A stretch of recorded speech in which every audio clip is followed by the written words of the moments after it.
cameras. Notice of violations are sent to the residence of the registered owner of the vehicle involved.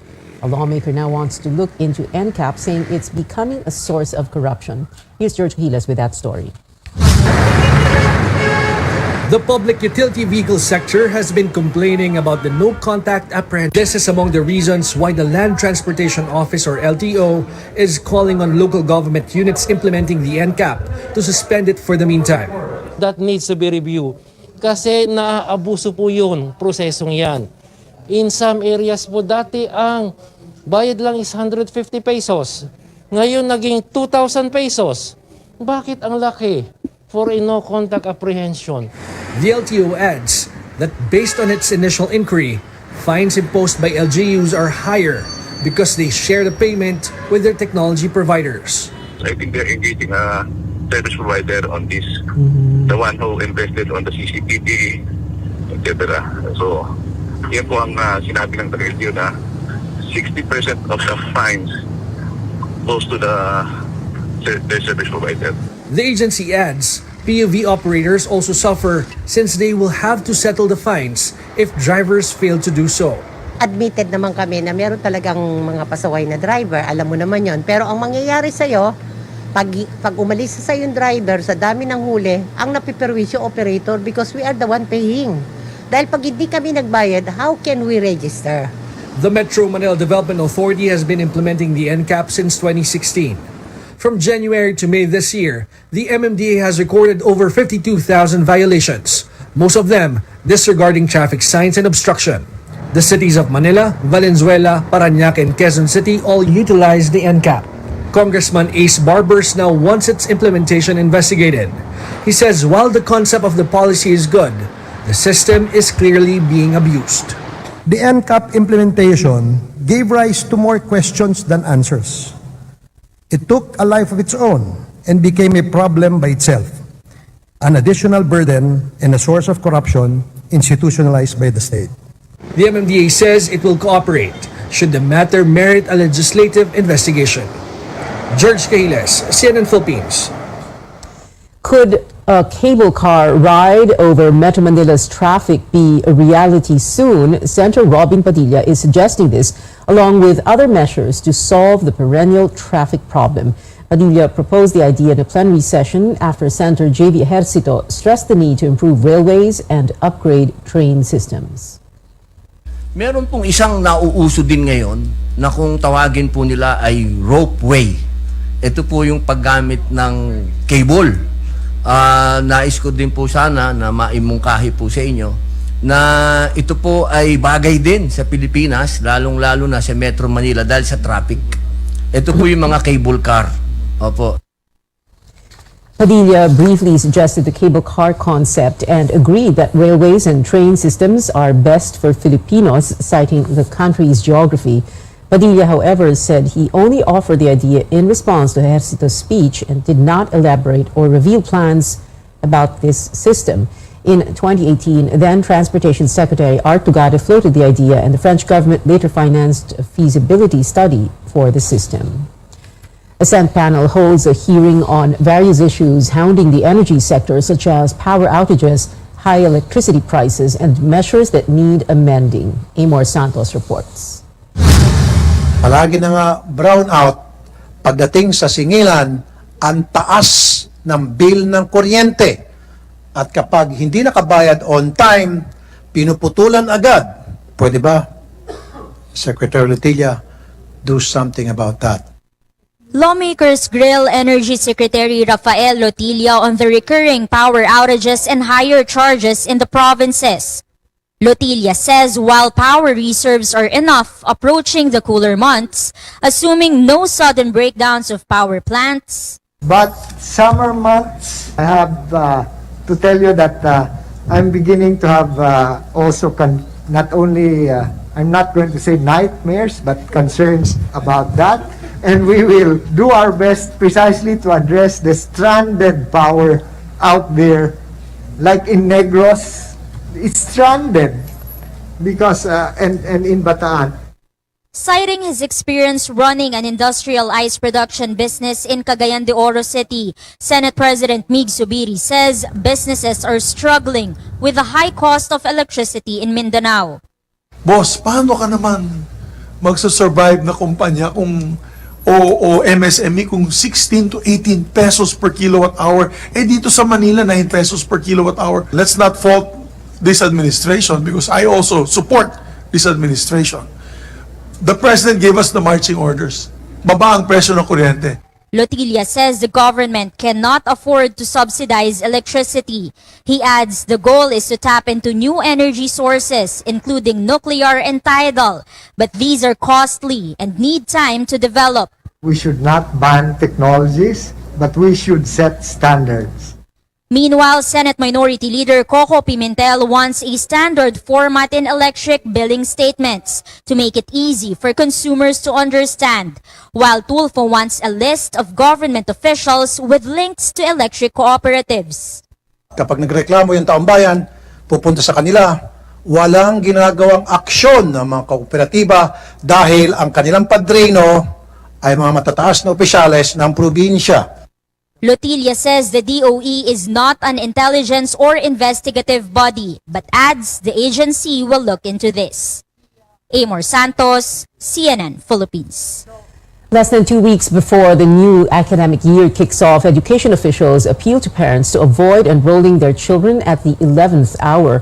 DepEd spokesman Michael Poa says it has been a practice in previous years for students to enroll at the last minute or even while classes are ongoing. We really want to be better prepared sa pagbabalik eskwela kasi nga COVID, dengue, monkeypox, and then of course may mga nasirang schools sa Northern Luzon and may kakulungan pa rin tayo ng classroom sa Metro Manila. We have strategies for that, but in order for those strategies to be effective, we need to get concrete numbers kung ilan talaga yung ina-expect ng mga learners per school. Over 18 million elementary and high school students have already enrolled in public schools so far. Classes will open on August 22nd for a 2-month transition period from blended learning to full face-to-face classes by November. DepEd says this transition period will determine if some schools will be allowed to continue with the blended learning setup beyond November. The Education Department also asking for more funds to repair damaged classrooms. At the hearing of the House Committee on Basic Education and Culture, DepEd Undersecretary Epimaco Densing said the budget for classroom repairs should be increased to at least 16 billion pesos. The Budget and Management Department allotted only 1.5 billion pesos for rehabilitating classrooms under the national budget next year. Since 2015 or 2016, many of the repairs have not been budgeted for us to be able to address these calamity hit areas. In fact, as of today, the budget needed to be able to update and ensure that the repairs have been made is close to 40 billion pesos. And based on our consultation with the Department of Budget and Management the previous week, they mentioned that for our budget for next year, while the NEPs has not been finalized by as of last week, they've mentioned that for new construction, they've allotted 5.9 billion for DepEd, 1.5 billion only for repairs, and 2 billion for a quick response fund.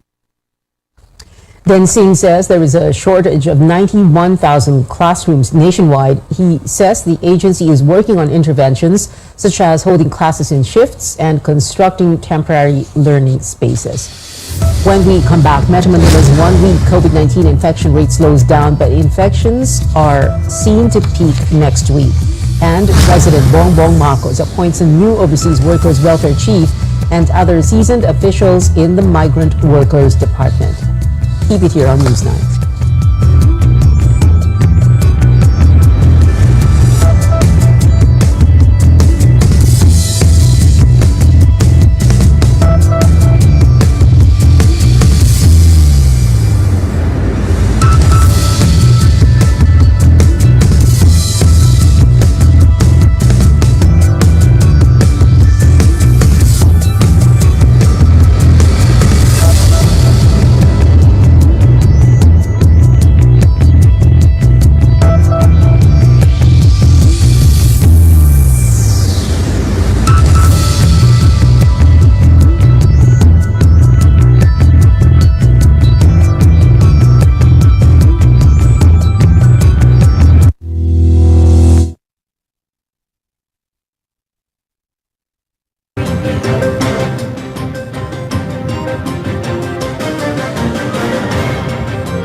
Welcome back to Newsnight. Senate President Mig Zubiri says senators will look into the extension of the COVID-19 vaccination program law. This as Health Officer in Charge Maria Rosario Vergeres says amendments are needed to extend the validity of the measure. The state of calamity takes effect until September 12th. This means the vaccination law will no longer be in place beyond that date unless the President extends the declaration. Dito po nakataya ang mga EUA ng ating bakuna, nakataya ang ating mga tax exemptions para po dun sa mga assistance na nakukuha natin. Nakataya rin po dito at nakatali ang emergency procurement na atin pong nagagawa because of the pandemic. And nakatali din po dito ang pagkontrol natin ng presyo ng iba't ibang commodities because of the pandemic. Zubiri joining calls to allow the rollout of second booster shots for the rest of the general public, while the Senate imposes a lockdown for guests for the next 3 weeks following the infection of 3 centers. Zubiri says only select resource persons will be allowed inside their building. Senate Committee on Health Chairperson Bongo will sit down with the Health Department next week to discuss pandemic response. Among the issues to be tackled are the expired COVID-19 shots and the possible escalation of alert levels. Go says they will also discuss measures to address the threat of monkeypox, including border control and surveillance efforts. In the United States, a new strategy to stretch the supply of monkeypox vaccines, but CNN's Amy Kiley reports it may still not be enough to meet short-term demand. We will likely still run out of vaccines before we run out of arms. That's despite a new plan to stretch the U.S. supply of the monkeypox vaccine. It lets providers put smaller dose shots into the skin rather than under it. That allows each original dose size to vaccinate up to 5 people. The national stockpile has more than 400,000 doses. Now they could help protect more than 2 million people. Intradermal injections are often used for TB skin tests and have been used for other types of vaccines before. The change is the result of an emergency use authorization from the FDA. The agency began exploring viable scientific options that would allow for greater access to the currently available vaccine. It also allows children at high risk of infection to get under the skin vaccinations. They rarely get monkeypox, but over the past week, there has been an uptick in exposures, potential exposures of children. Stretching the vaccine supply still might not meet short-term demand. People are lining up for the shots and the disease is still spreading. The U.S. has more than 9,000 cases on record. It comes down to like anything you touch, utensils, cards that we're all shuffling cards. We pass the cards to each other. We're playing spades, to be real. Officials say the U.S. will get millions more doses of the monkeypox vaccine in the coming months. I'm Amy Kiley reporting.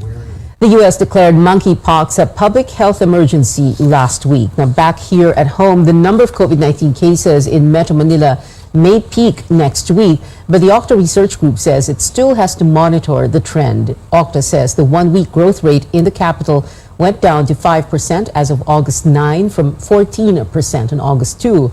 The rate of people testing positive, although still higher than the 5% benchmark, dropped to 15.9% on August 8th from almost 17% the week before.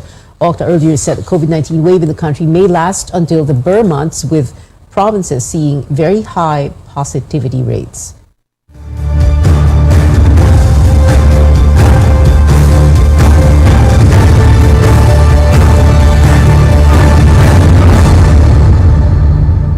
The new customs chief faces alleged corruption in the agency head-on. How does Acting Commissioner Yogi Filemon Ruiz plan to do that? This report by Lois Calderon. They will get fired. I am not joking also. 3 weeks since taking his oath, Acting Customs Commissioner Yogi Filemon Ruiz makes it clear he means business. His words were directed at ranking officials of a bureau that's the second largest revenue source after BIR, but also notorious for corruption. Ruiz has ordered a revamp with names of his deputies and directors vetted and for endorsement to Malacanang. District collectors can stay in their posts only if they hit the revenue goal. Ruiz wants the Bureau to rake in 740 billion pesos this year, higher than the official collection target set by the economic team, which has been twice revised. Customs has a record of topping targets, especially as oil imports bounce back. I have set the standard higher so that we will perform. Ruiz was Customs Police for 5 years and Drug Enforcement Agency Director before that. He ups the ante, running after smugglers after President Bongbong Marcos picked him. I was not endorsed by any political group or anyone. So I am here because it is the choice of the President, and I intend to fulfill the promise that I gave to him. So, andito na ako sa point na wala akong pakialam kung sinong magalit sa akin. I don't care sinong magalit sa akin. My only concern is huwag na huwag lang magalit ang presidente sa akin. The President's marching orders? No drugs. No guns. Stop agricultural smuggling. As the pandemic brought global logistics nightmares, the Bureau makes an appeal before overseas Filipino workers who send balikbayan boxes home. Pagbukas natin doon sa container van, isesegregate na yan by address. Kung saan yung para sa Mindanao, isesegregate yan. Kung saan yung para sa Visayas, kung saan yung para sa Luzon, so that there will be a systematic delivery ng mga boxes na yun. Pagpasensya nilang, but we will strive na by end of September, ma-deliver natin ito lahat. 90% na nga yung delivery natin, yung first set ng containers na nabuksan natin. Lois Calderon, CNN Philippines. The newly created Department of Migrant Workers, or DMW, takes shape with more officials appointed to key positions. These include actor and TV host Arnel Ignacio. President Marcos appointed him as the chief of the Overseas Workers Welfare Administration, or OWA, an attached agency of the DMW.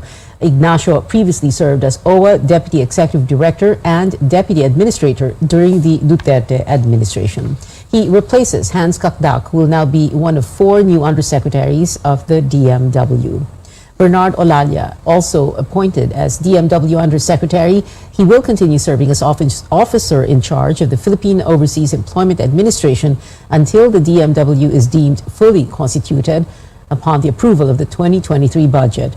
Previously under the Labor Department, the POEA is now under the DMW. Overseas, the death toll from the record rainfall in South Korea rises to 9 as forecasters warn of more bad weather. Seoul officials confirming 2 of the fatalities were Chinese nationals. 17 people were injured, at least 7 others remain missing. Forecasters say the downpour eased on Wednesday, but flooded areas may see stronger rains on Thursday. No reports so far of Filipinos affected by the flooding in Seoul and nearby areas, but embassy officials are monitoring the situation. The nation bid farewell to former President Fidel Valdez Ramos as he was laid to rest at the Libingan ng Mga Bayani Tuesday. But tonight on Politics as Usual, we continue to honor FVR, not as the former leader, but as a family man through his grandchildren's eyes. Join me later as Sam Ramos Jones, Patrick Halasco, and CJ Sembrano, often called FVR Liit, tells us stories about their Lolo Eddie and their new mission to keep his legacy alive. That's at 8 p.m. only here on CNN Philippines.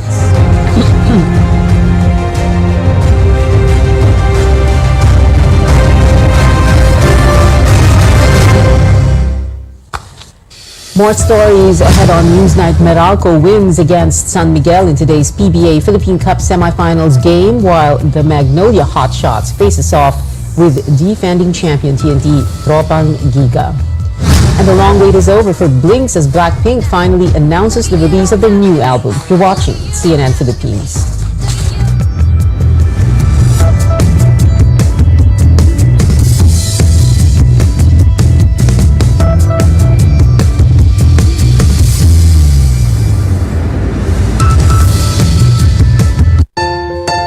Fried chicken?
For two Filipino-made CUBE satellites that have ended their missions and landed back on Earth. Maya 3 and Maya 4 re-entered the atmosphere on August 4th and 8th, respectively. While in orbit for 10 months, the satellites transmitted amateur radio-based system beacons to 10 countries. The Stamina 4 space program leaders said Maya 3 and Maya 4 were pivotal in the local space industry's development. From welcome to goodbye, tennis superstar Serena Williams says in a Vogue article that she will evolve away from the sport after this year's U.S. Open. On Instagram, she said she will focus on being a mom. The news comes a day after the 40-year-old won her first singles match in 430 days at the Canadian Open. Serena is regarded as one of the greatest tennis players of all time, with 23 Grand Slam titles to her name. And rising NBA star Jalen Green reconnecting with his Filipino roots, coming back to the Philippines today. This is part of the JG4 Manila tour under sportswear brand Adidas Philippines. The Houston Rockets player is one of its ambassadors.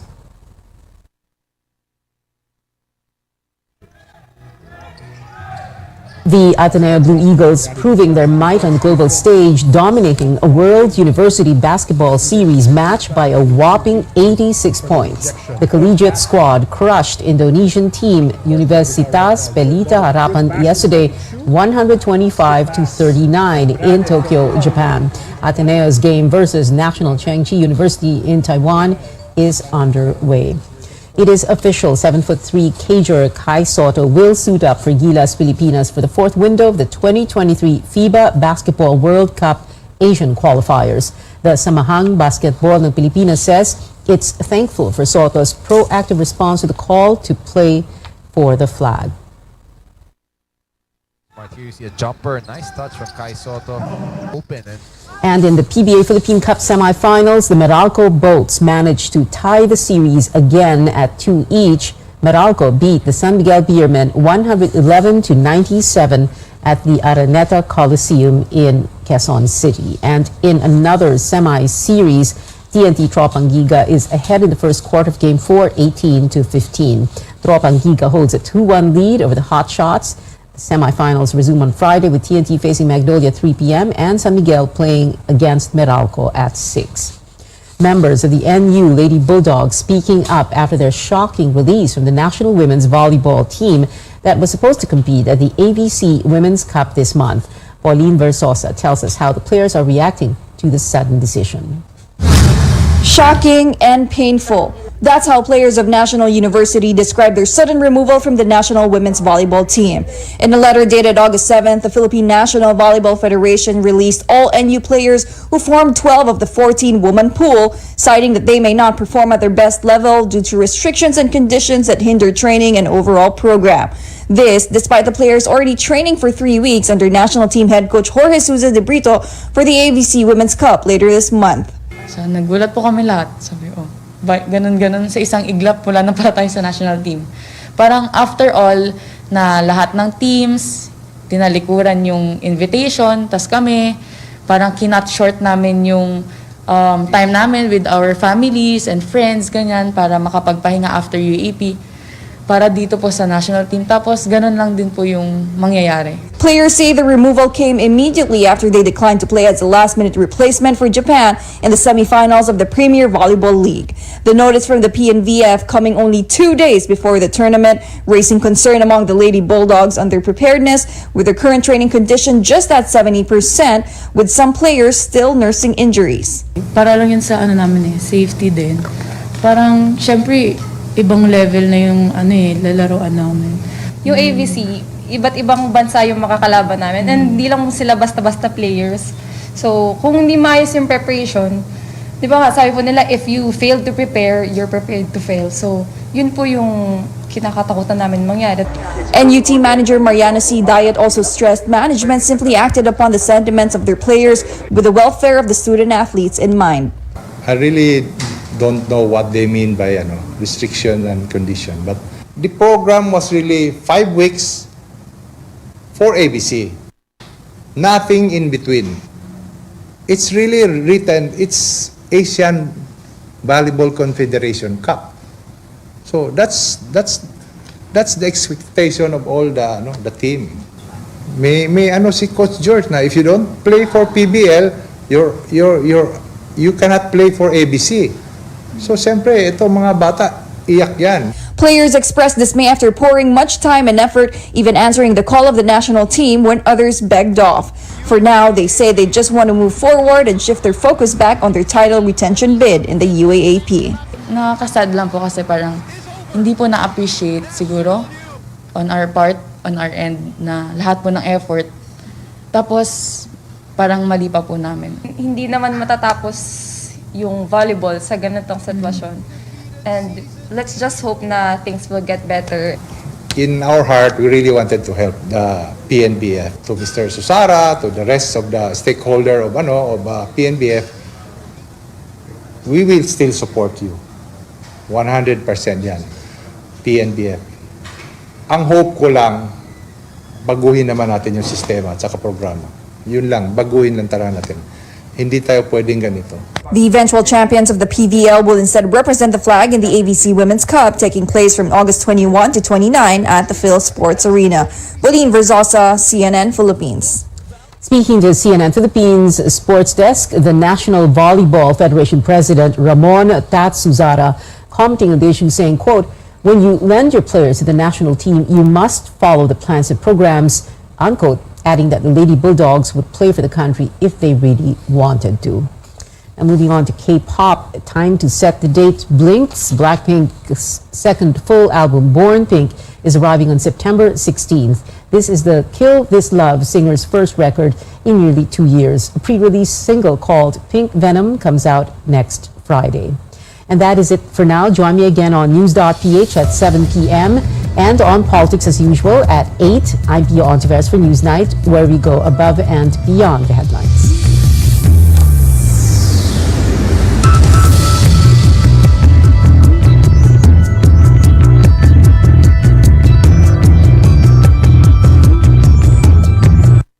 This program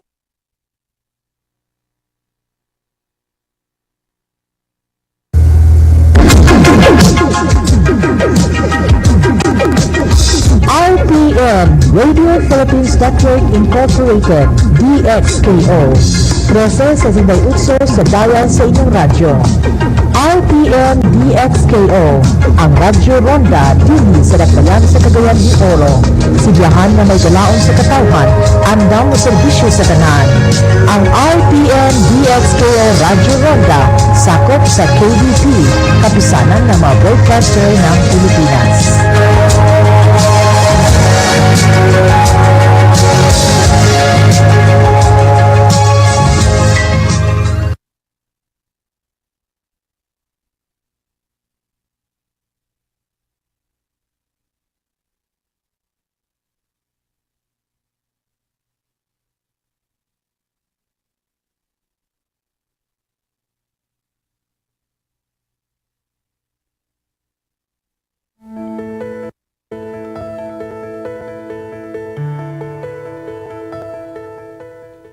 Do you sometimes notice that you have blurry or cloudy vision despite wearing proper eyeglasses? Or do you have trouble seeing properly at night and are a bit more sensitive to light? Well, you may be starting to develop cataracts. Have no fear though, cataracts are pretty common and what's most important, they are treatable. On the program today, we'll talk about what causes this condition and ways to prevent as well as treat them. I'm Dr. Freddy Gomez and welcome to MedTalk Health Talk on CNN Philippines.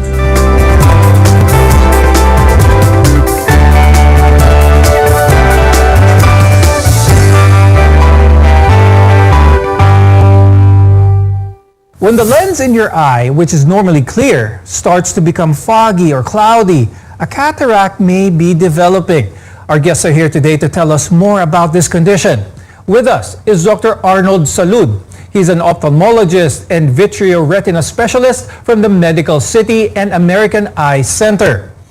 Also with us is Dr. Edward Uy. He's an ophthalmologist and a cornea and external disease specialist from the Makati Medical Center. Thank you both for joining us on the show. Now, many people may develop cataracts over their lifetime. I'll start with Dr. Arnold. Common ba ang cataracts dito sa Pilipinas, Dr. Arnold? There are several other causes, but the main cause is aging.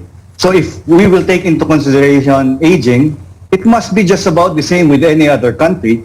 But because there are other things that can cause early cataract formation, like diabetes, steroid use for other illnesses, trauma, because we have a very high case of diabetes here in the country, our incidence of cataract is much higher compared to others. We'll talk more about some of the risk factors later on the show. And speaking of aging, more than 50% of people actually over the age of 50 is common to have developed cataracts. Now, most people start getting it around the age of 40, according to some of the statistics, but they don't really notice symptoms until after the age of 60.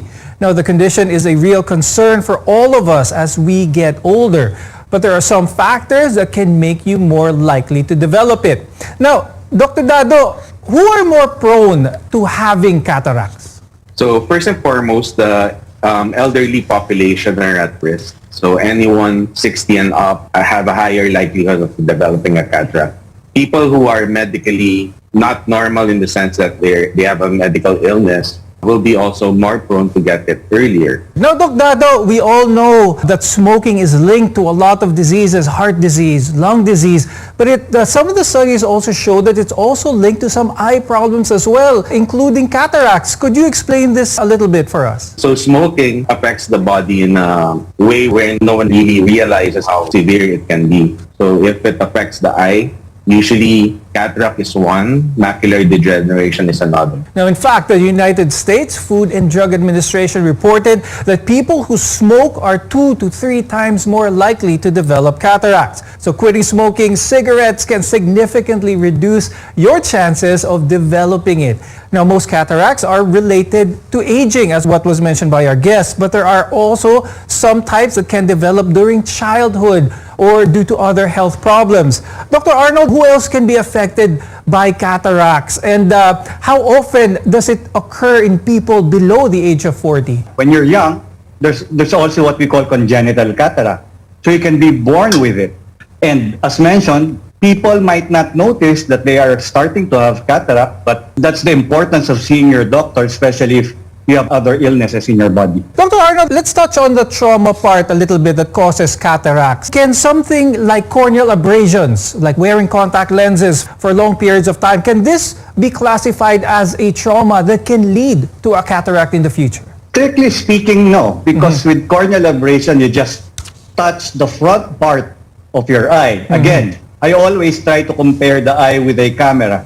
The cornea is the cover of the lens. So if you scratch it, there's no effect on the lens itself. So whether it's because of aging or injury due to trauma, many will experience a cataract at some point at a certain age. And it's vital to understand its symptoms so that you can get proper treatment right away. When we return, we'll discuss the signs to watch out for. We're your partner in health, so keep it here on MedTalk Health Talk, only on CNN Philippines.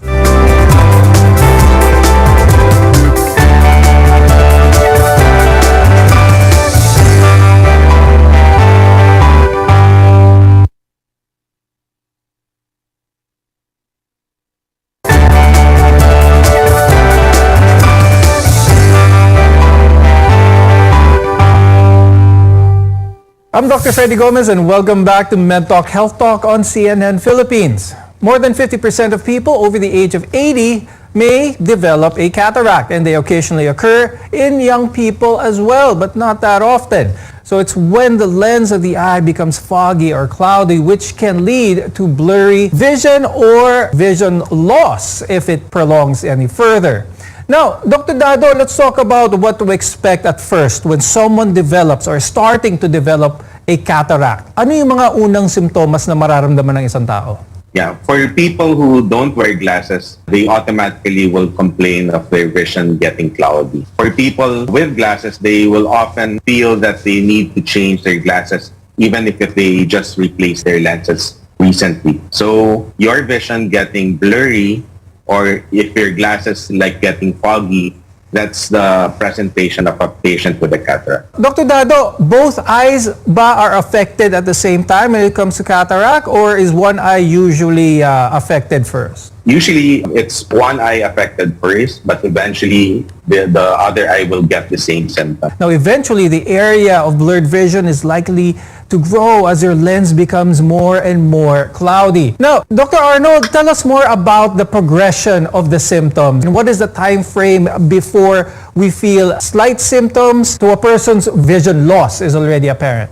We always describe to our patients that having cataract, we will have cloudy vision. And a lot of them find it hard in the beginning to accept that it's the cloudy vision that's disturbing them. Later on, it gets worse, like looking through a frosted glass. That's quite late already. The reason why I asked that, Dr. Arnold, because I think ugali sa mga Pilipino is titiisin hanggang kaya.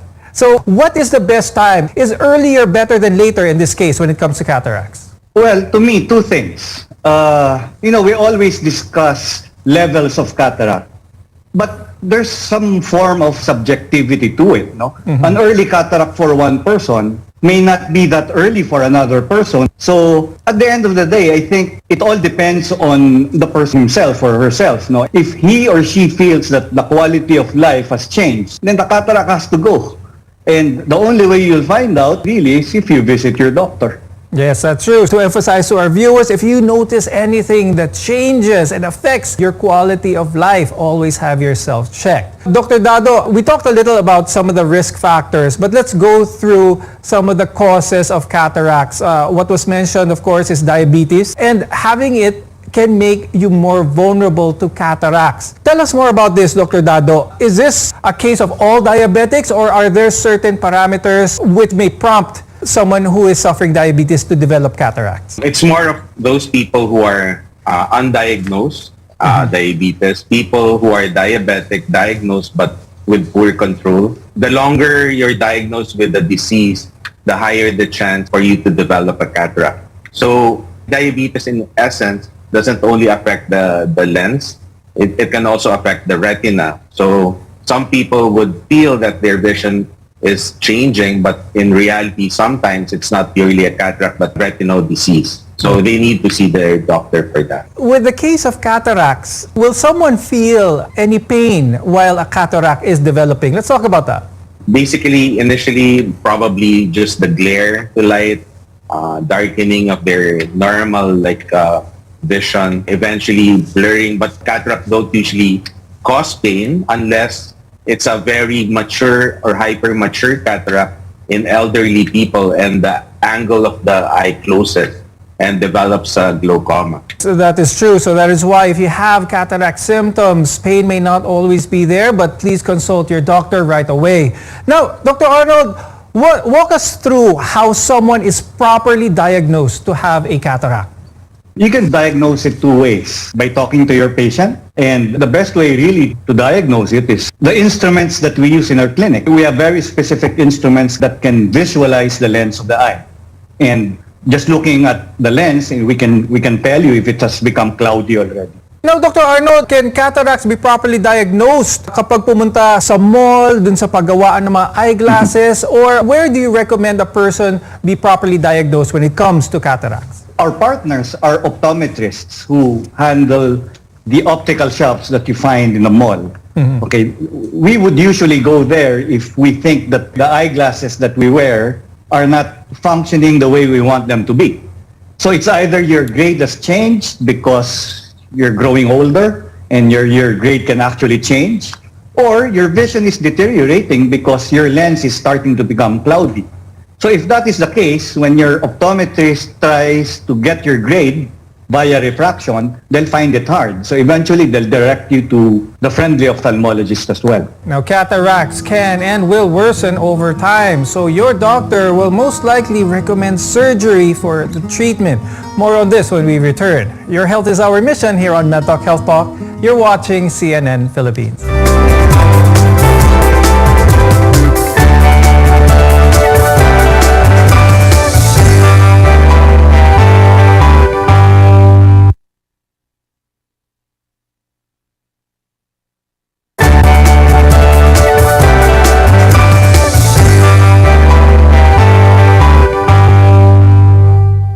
I'm Dr. Freddy Gomez, and this is MedTalk Health Talk on CNN Philippines. Blurry vision is a telltale sign that a cataract might be developing. Now, while this can be mild and manageable, they tend to grow progressively worse, and they eventually interfere with daily activities like reading and driving and your overall quality of life. Now, Dr. Dado, earlier on the show, we talked about how cataracts are diagnosed. Now, let's talk about the treatment this time. A lot of our viewers, when they hear surgery, they always have some form of anxiety. So they always ask, pwede bang idaan sa gamot ang cataracts, Dr. Dado?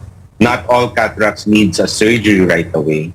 So for people who can still wait or they decide to wait and just be corrected with spectacles, that's their decision. But it's more of the patient being given the proper information for them to undergo the procedure safely.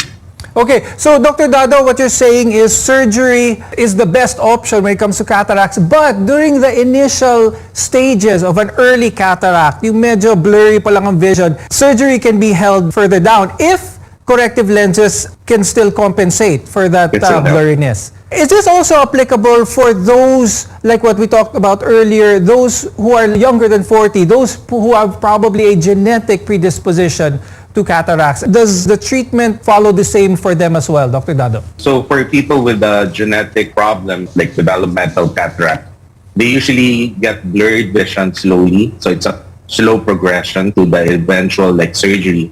So if the patient can still wait, then we usually advise them to just be more worried about the symptoms of the glare to light and all that. But eventually, if the vision can't be fully corrected or helped with spectacles, then we advise surgery. Now, Dr. Arnold, pag-usapan natin yung surgery mismo.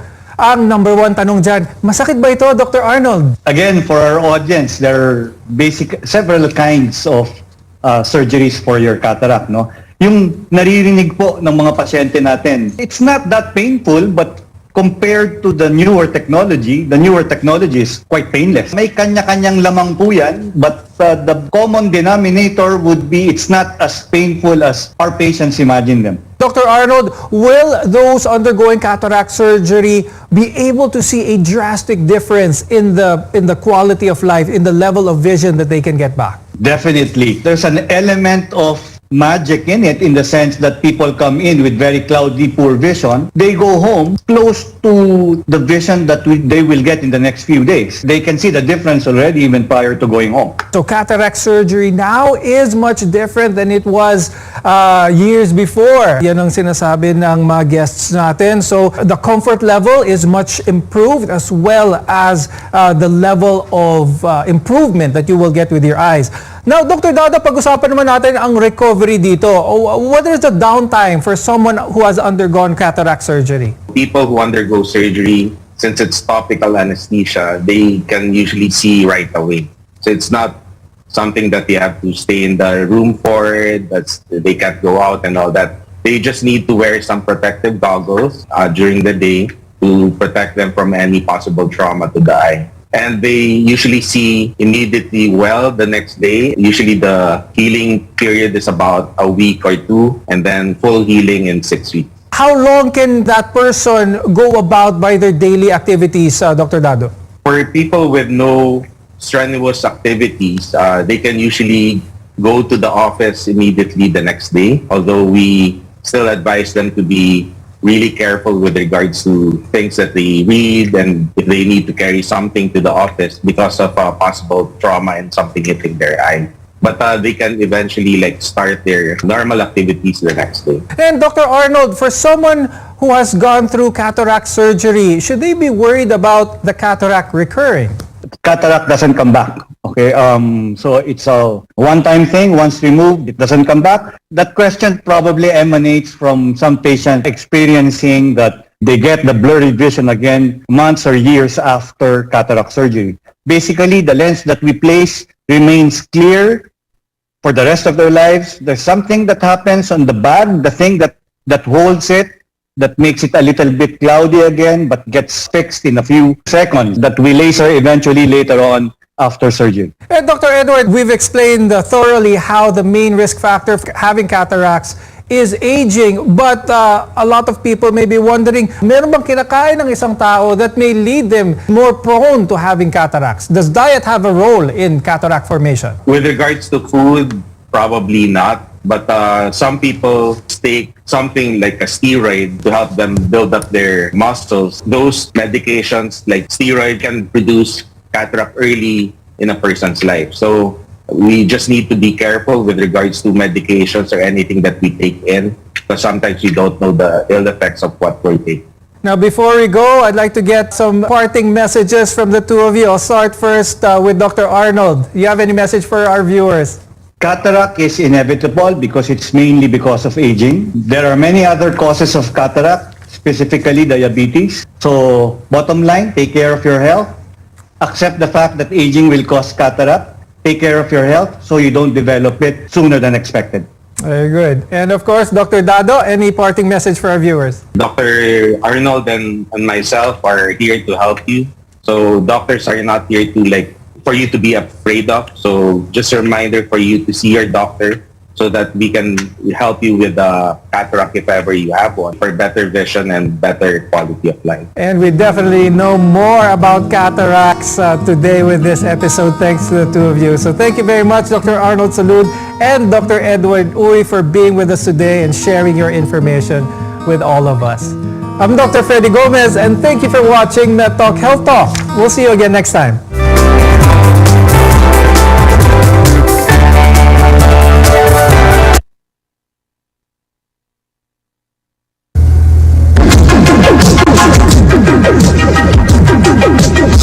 RPM, Radio Philippines Network Incorporated, DXKO. Preso sa Zibang Utso sa bayan sa inyong radyo. RPM DXKO, ang Radyo Ronda, TV sa Dakbayan sa Cagayan de Oro.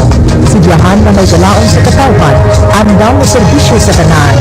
Ang RPM DXKO Radyo Ronda, sakop sa KBP, kapisanan ng mga broadcaster ng Pilipinas.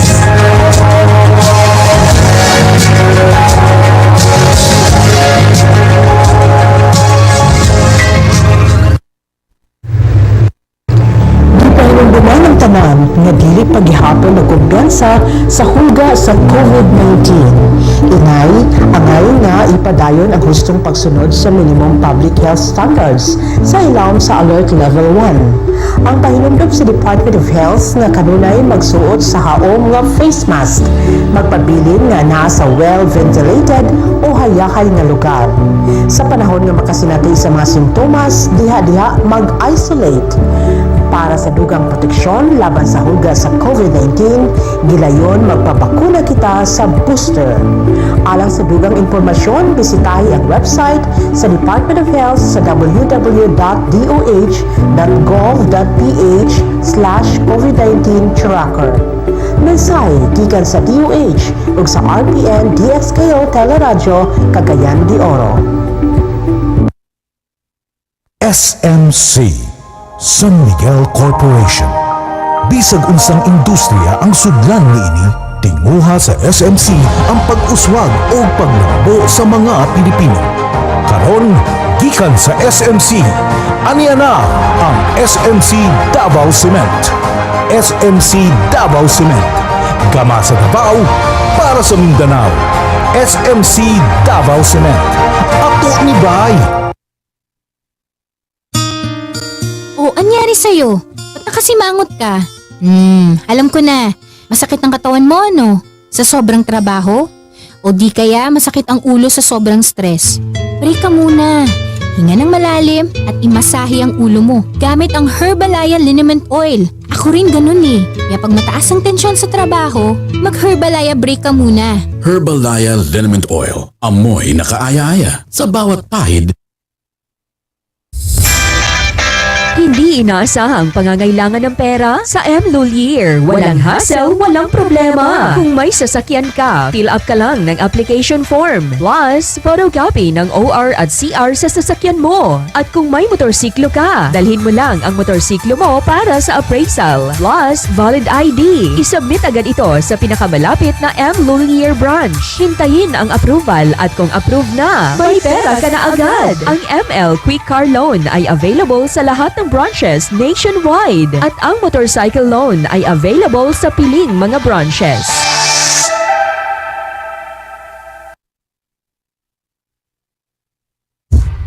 Happy Fiesta Cagayan de Oro sa Agosto 28. Karong tuiga, balik na ang mga kalihukan sa Higalaay Festival 2022.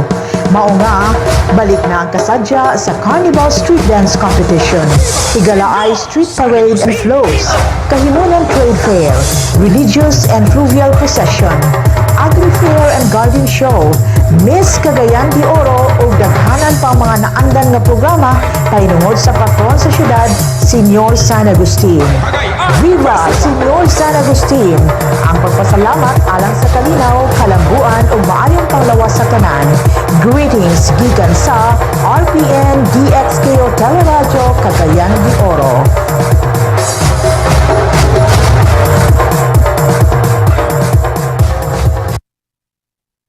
SMC, San Miguel Corporation. Bisag unsang industriya ang sudlan niini, tinguha sa SMC ang pag-uswag o paglambo sa mga Pilipino.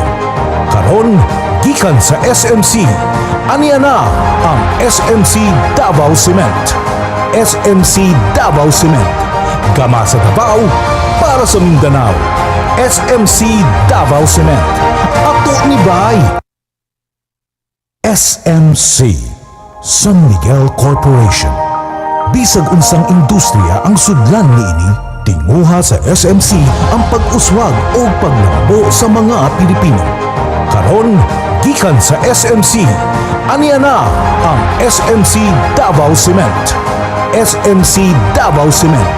Gama sa Davao para sa Mindanao. SMC Davao Cement. Ato ni Bay.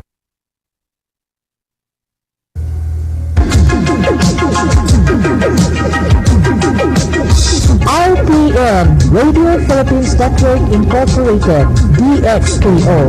13 sa Zindaw Utso sa dial sa inyong radyo. RPN DXKO, ang Radyo Ronda dili sa Dakbayan sa Cagayan de Oro. Sidyahan na may galaon sa katawan, andam mo serbisyo sa tanan. Ang RPN DXKO Radyo Ronda, sakop sa KBP, kapisanan ng mga broadcaster ng Pilipinas.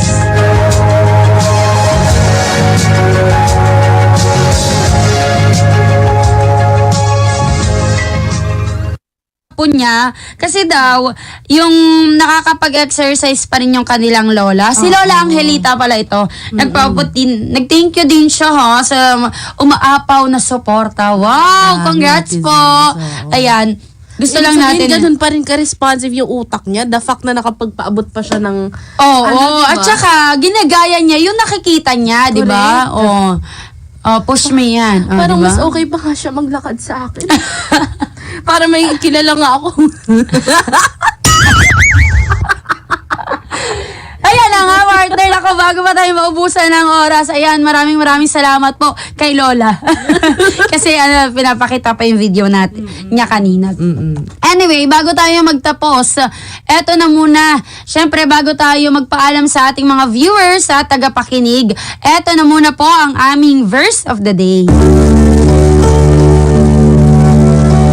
Ating verse of the day, dito ay nakikilala natin ang pag-ibig sapagkat kanyang ibinigay ang kanyang buhay dahil sa atin at nararapat nating ibigay ang ating mga buhay dahil sa mga kapatid. Mula po iyan sa 1 Juan chapter 3 verse 16. Yan ang ating verse of the day.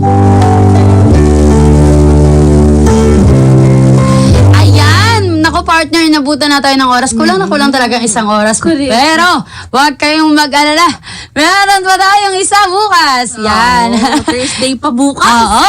Alas 6 hanggang alas 7, huwag niyong kakalimutan ang aming programang trending ngayon. At syempre, hindi namin maibibigay lahat yan ng bonggang-bongga sa inyong lahat. Kung wala ang aming mga naging kaagapay dito sa himpilan sa pangunguna ni Engineer June Aguba. At syempre, ang gwapong-gwapo na si Engineer Fred Belamala kasama din natin. Pero partner, nandiyan din ang ating social media writers na sina Kim Gomez at Jai Rojas at ang ating communication assistant na sina Micah Cervanes at Joan Punay. Ayan, muli maraming salamat po sa pagtutok at pag-antabay lagi dito sa aming programa, sa programang trending ngayon. At sana naibibigay namin yung saya at good vibes na hatid namin syempre para sa inyo lang naman yan. At syempre kung gusto nyo laging makibahagi sa amin, pwede po kayong magpunta sa aming Facebook page, sa YouTube, sa text, pwede kayong mag-text sa amin at pwede nyo i-download ang aming app para mas mabilis. Diba? Kasi marami pong nagda-download ng DWIZ app. At syempre, para sa mga team bahay, pwede nyo kaming panoorin dyan sa IZTV. Huwag nyo kakalimutan yan, syempre. At syempre, kami pa rin ang lagi nyong ka-trending at laging nakakasama tuwing alas 6 hanggang alas 7 ng gabi. Ako po, si Mara Valle. At ako naman po si Rashid Locsin. Susunod na ang programang Radyo Klinika kasama si Miss Maru Pahati Sarne. Bye!